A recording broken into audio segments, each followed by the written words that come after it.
লাল মুরগি নিয়ে নিচ্ছি 1.5 কেজির মতো। পেঁয়াজ, রসুন, আদা, জিরা, ধনিয়া, দুধ পাউডার সব কিছু দিয়ে নিছি। এখন লেবু রস দিয়ে দিব।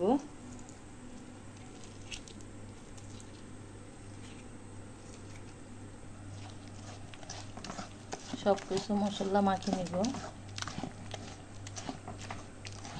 মাখিয়ে নিলাম, মাংসগুলো দিয়ে দিব।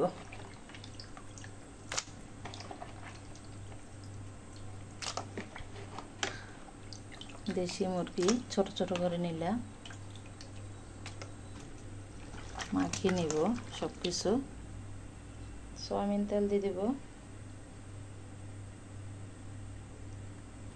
মাখিয়ে নিলাম, চুলের উপর বসিয়ে দিব। বসিয়ে দিলাম, সাথে আলু দিব। আলু কেটে নিলাম। একটা জিনিস দিতে ভুলে গেছি, সেটা হলো লবণ। এই লবণ না দিলে সবকিছু মাটি, যত যত্ন করে রান্না করি না কেন সবকিছু মাটি।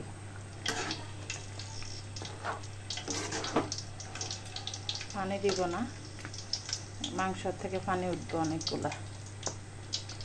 সাথে পোলাওর জন্য তেল বসাই দিলাম, তেজপাতা দারচিনি দিয়ে দিলাম। এখন পেঁয়াজ দিয়ে দিব। একটু লাল লাল করে ভেজে নিব।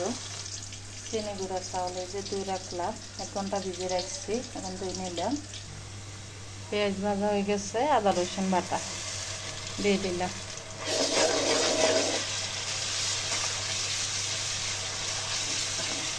চাউলটা দিয়ে দিব।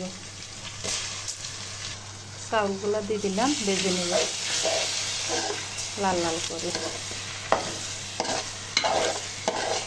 হাতে ভিডিও করতেছি তো সবগুলো দেখাতে পারতেছি না।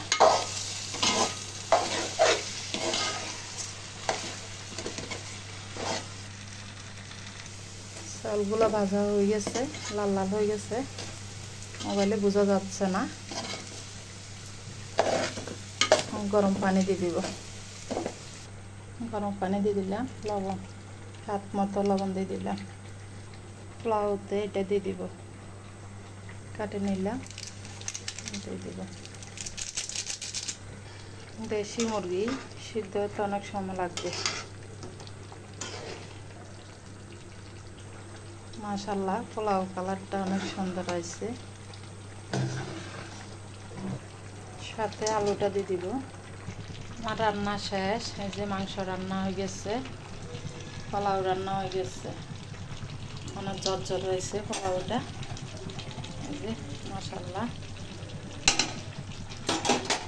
মাংসটা দেখেন লবণীয় হয়েছে, কালারটা সুন্দর দেখাচ্ছে। আল্লাহ হাফেজ, সবাই ভালো থাকবেন। ভিডিওটি দেখার জন্য ধন্যবাদ।